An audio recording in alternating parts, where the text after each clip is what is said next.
বললো, কি করলা কি করলা, এটা তো আমার বুকের দুধ ছিল সন্তানের জন্য রাখার জন্য, তুমি কি করলা? সাথে সাথে মাওলা আলী বমি করে দিলেন। বমি থেকেই সেই গাঁজা গাছটা উৎপন্ন। নাউজুবিল্লাহ নাউজুবিল্লাহ, বাইরে ভাই এটা কি ইতিহাস করতেছে, আমি তো বিশ্বাস করতেছি না। এই ইতিহাস তারা কোথা থেকে পা, আমার তো মাথা ধরতেছে না। আপনারা শুনতে পারেন ইতিহাসটা। কিন্তু গাঁজাটা তো মানুষও বানায় না, বানাইছে? ওই গাঁজা গাছ কি মানুষও বানাইছে? কথা কয় না, কথা কয় না। আরো জোরে কন, আরো জোরে কন। সত্য আজকে উদ্ঘাটন করবেন ইনশাআল্লাহ।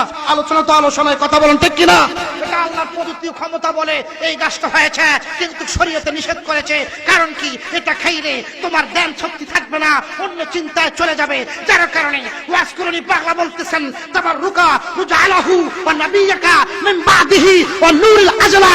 ইয়া রাসূলুল্লাহ, আপনি আমাকে দান করার জন্য বাহিরি বাতিনি একটা দান করার জন্য পাওয়ার মান দিয়ে দেন। আমার নবী পাওয়ার পাওয়ার কারণে একটা পাতা গজাইছিল, সেই পাতায় গজানোর মাধ্যমে একটা গাছ উৎপন্ন হলো। সেই গাছটাকে হঠাৎ করে পাক পাঞ্জাতুরের একজন মা ফাতেমার কলিজার মধ্যে দিয়ে দিলেন। মা ফাতেমা যখন দুধ আপনার সন্তানের জন্য রাখলেন, সন্তান খাবে, সন্তান ভক্ষণ করবে, ভক্ষণ করতে পারে নাই।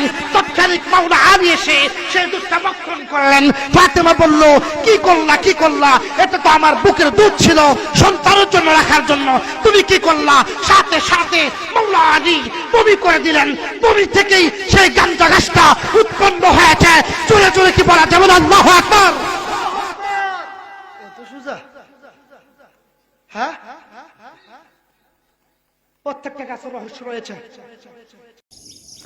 আমার কথাগুলো আপনারা শুনুন। আমি আপনাদেরকে কি বোঝাতে চাচ্ছি, আমি আপনাদেরকে বলতে চাই, তাদেরকে স্টেজের মধ্যে বসাইকে আমি আপনাদেরকে বলে দেই, কোরআন হাদিস দ্বারা এগুলা কি হারাম, আর হারামকে যারা জায়েজ বলতে পারে, উল্টা পাল্টা ইতিহাস বলতে পারে, তারা কোনোদিন আলেম নয়।